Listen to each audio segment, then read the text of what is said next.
আসসালামু আলাইকুম ওয়া রাহমাতুল্লাহি ওয়া বারাকাতুহু। সম্মানিত দেশবাসী, আমি cancer specialist doctor SM. Sarwar. বিশেষ করে আপনারা জানেন, সারা ওয়ার্ল্ডের ডাক্তারদের বক্তব্য হলো ক্যান্সার হলে আনসার নেই। ক্যান্সার হলে আমরা সাময়িকভাবে চিকিৎসা দিয়ে থাকি, একসময় ক্যান্সারের মৃত্যু হয়, এটাই মেনে নিতে হয়। আমি বলবো ক্যান্সার হলে আনসার নেই, সে কথার কোনো ভিত্তি নেই। ক্যান্সার সম্পূর্ণরূপে সুস্থ হয়। বিশেষ করে বাংলাদেশের সাবেক প্রধানমন্ত্রীর পিএস বদরুদ্দোজা নিজাম সাহেব মিরপুর 10-এ থাকেন। বাংলাদেশ ইন্ডিয়া সিঙ্গাপুরে চিকিৎসা করে সুস্থ হন নাই। আল্লাহর অশেষ রহমতে আমি চিকিৎসা করেছি আজ থেকে আরো 15 বছর আগে। সুন্দরভাবে সুস্থ হয়েছেন এবং আদৌ সুস্থ রয়েছেন।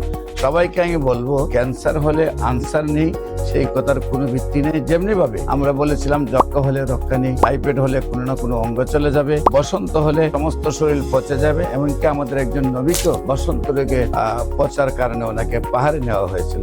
বিশেষ করে ডায়রিয়া হলে গ্রামের গ্রাম মানুষ মারা যেত। আজ কিন্তু সেগুলো কোনো ভিত্তি নাই। এতএব আমি বলবো সুন্দরভাবে সুস্থ হবে, যে কোনো ক্যান্সারে সুন্দরভাবে সুস্থ হবে। আপনারা আমাদের প্রয়োজনে স্ক্রিনে দেওয়া নম্বরে যোগাযোগ করার জন্য আহ্বান জানাচ্ছি। সবাইকে ধন্যবাদ। আসসালামু আলাইকুম ওয়া রাহমাতুল্লাহি।